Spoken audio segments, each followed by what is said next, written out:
Hello everyone.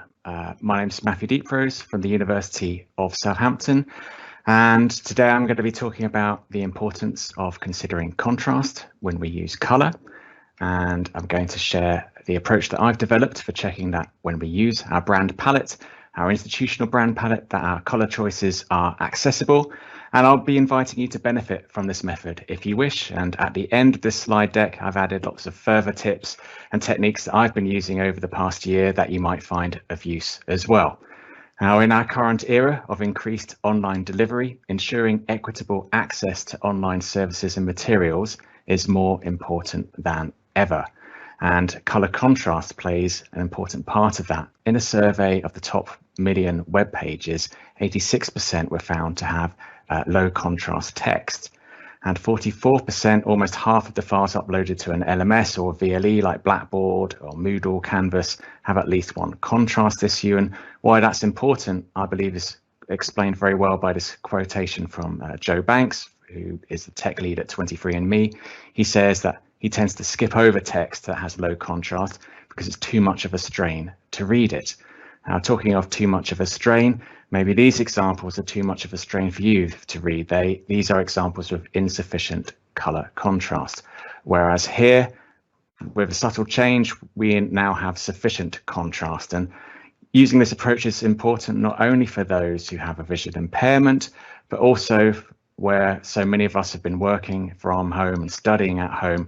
We're dealing perhaps with screen glare or inadequate lighting and so on, or devices that just aren't quite so good, or we're just in our environment, they aren't working so well. An example of that is screen glare. Here we have the examples from earlier on the left, where we have insufficient contrast. The screen glare makes that hard to read. On the right, the screen glare still doesn't help, but hopefully you can see that it's much better when we have sufficient contrast. A simple rule of thumb is that light text on a dark background is easy to read, and dark text on a light background is easy to read. But let's look at these 9 examples in rows of 3. The top row is, hopefully most would agree, is hard to read, and the bottom row is easy to read. But what about that middle row? For some, that might be easy to read, for some might be hard to read. How do we know when we have sufficient contrast? Well, the Web Content Accessibility Guidelines have a method, and these guidelines are used by the EN 301549 standard, which is part of the public sector body's accessibility regulations we've been hearing about already. And how we understand about the use of contrast is by determining and then comparing the relative luminance of 2 colours. This methodology is due to be superseded in the next generation of the accessibility guidelines, but for now, this is the current method that we use. Most of us will be using an online colour checker. My favourite is whocanuse.com. You put in 2 colours using their colour codes, and the result that you get is a number. And the higher the number, the better. And the ratio that we should remember when we're presenting text is that we should have a minimum contrast ratio between the color of the text and the background of 4.5 to 1. So let's look at those examples from the middle of my 9 boxes here. That middle row, all of those examples have a color contrast rating below 4.5 to 1. So these are color combinations that we should not use for the presentation of text. And that's fair enough if we are in complete control of our color choices. But what about if we're using a brand? I'm sure many of you might groan if you hear the phrase, is it on brand? Are we using the brand? Not everyone, of course, needs to use a university brand. But for those that do, there are advantages. It can make things more intuitive because it's more consistent across different services and platforms, therefore reducing cognitive load, which I think all would agree is something we could all benefit from at the moment. And therefore, because of that consistency, can seem more professional and harmonious. And at the University of Southampton, we have a common framework for for online education, where we're looking, one element of that is to connect students to the campus. Some of our students won't have been on campus for the past year. So according to our colleagues to develop this framework, students that have a clear sense of belonging to an identification with their program and our university are more likely to succeed. And one element of connecting to our campus is using our brand. But how can we make it simpler for colleagues to identify accessible color combinations within our brand? Because most of us just want to be doing a good job, and we want to be concentrating on creating the content without too much extra cognitive load of thinking about making sure things are accessible. And my own experience of this is from when I was updating our Blackboard theme from a new responsive theme that out of the box looks like this, and adjusting it to meet our kind of university brand and making sure that the color choices were accessible. So I was looking up repeatedly our color choices, and over time I decided, well, it would save me a lot of time if I created a lookup table, a matrix. And with 441 combinations in our university brand, it would have taken a long time to produce manually. So I created a script that could output a table like what you see here. And I was explaining it to colleagues like, well, if you have white with white, obviously that's a fail, you can't see it. Whereas we know we have sufficient contrast, where we're at the AA with a minimum of 4.5 to 1 color contrast, or the AAA level, which is 7 to 1. There we can see that in the matrix. In the accessibility guidelines, they also have a classification for if we're only presenting graphics like user interface components, then we can have a slightly lower amount of contrast, 3 to 1, and that's marked by a G. Now, this was set up originally as a PDF file, and many colleagues were printing it out and putting it on their walls who were creating content. But over Christmas, realizing, well, we're all been far away from our offices and our printouts, I've updated my script so that it produces a web-based version, which has the benefit of being responsive. And you also have some interactive elements like being able to filter to only show, for example, the AA or AAA color combinations that we can use. And I was also able to sneak in some details automatically using the script, which have proven to be good conversation starters. Like, did you know that only 19% of the color combinations in our brands are suitable for the presentation of text? I'm sure if we were to revisit our brand or create a new one, we would want to make that higher, wouldn't we? And another bit of feedback I got from our enabling services team was they would like to see what different examples of the accessible color combinations looked like so they could plan the creation of their materials. So the matrix provides that for them as well. And also options, because it's online, where people could download the data or find out more about color contrast or about accessibility in general, just to have everything there in that one page. A few examples of real world usage. Recently, perhaps like your institutions, our IT department introduced a warning when emails were received from outside the university, and this generated a lot of negative feedback, partly about the choice of color. Although it was accessible, it was a bit in your face, which is what it was designed to do. But the team that created that warning, they contacted me and said, could you explain to us how we could come up with an accessible alternative which was on brand? And together we used the matrix and agreed on this. Another example is our humanities department, or our faculty of humanities.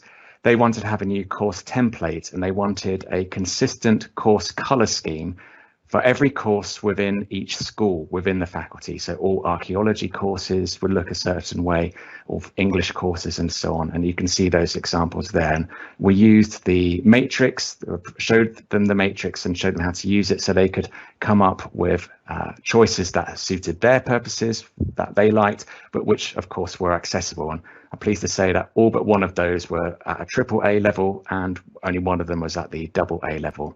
And having created this script, if you would find this useful, I can feed in your colors.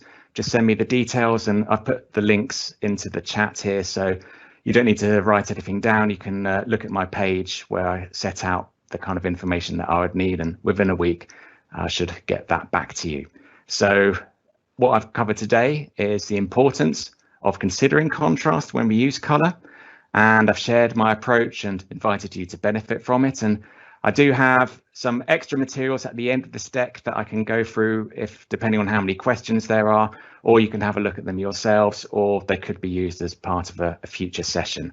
So thank you very much, and I will break now for any questions. Thank you.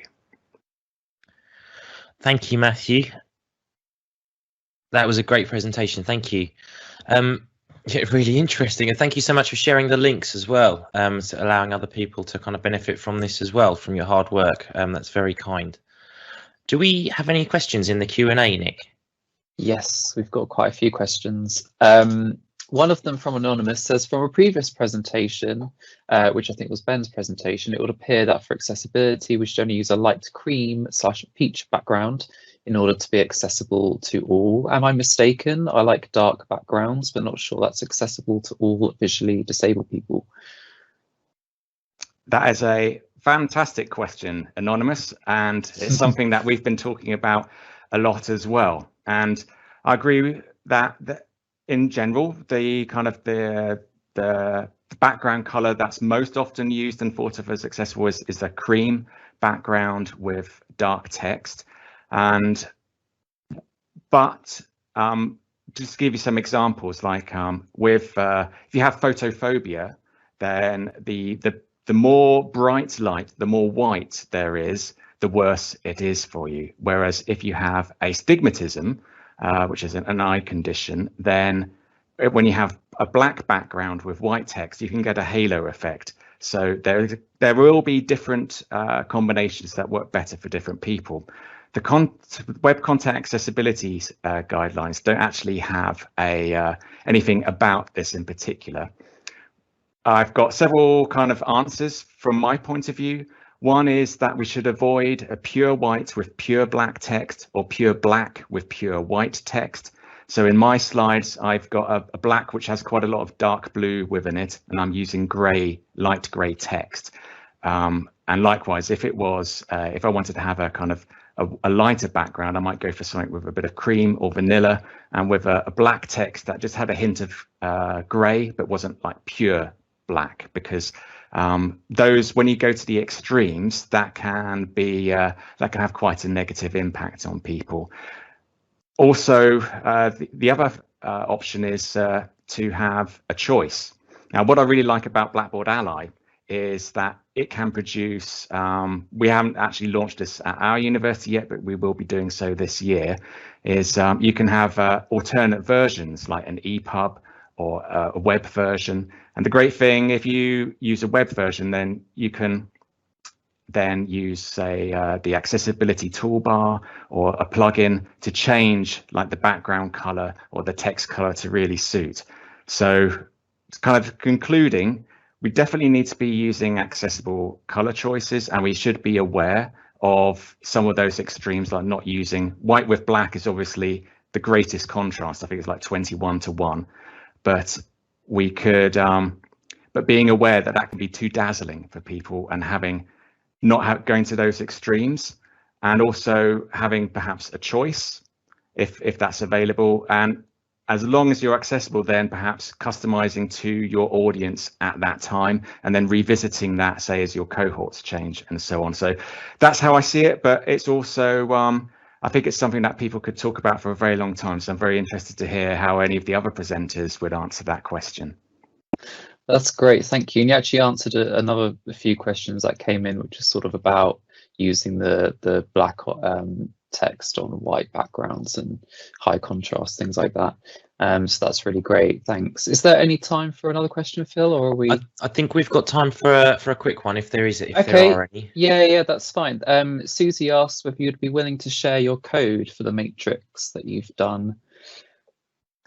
I would, but I'd be a bit worried whether anyone would quite understand it. It's developed in Bash.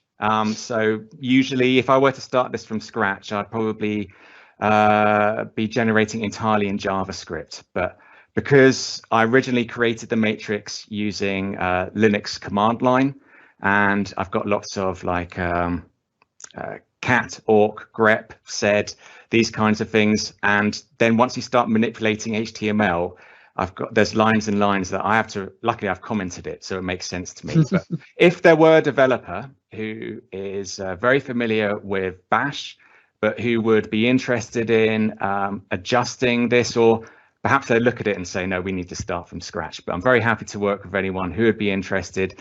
And I'd also be happy to share the code, but I haven't made it open source or uploaded it because it's just, I don't think it's in quite a fit state to be shared. It's kind of, it makes sense to me.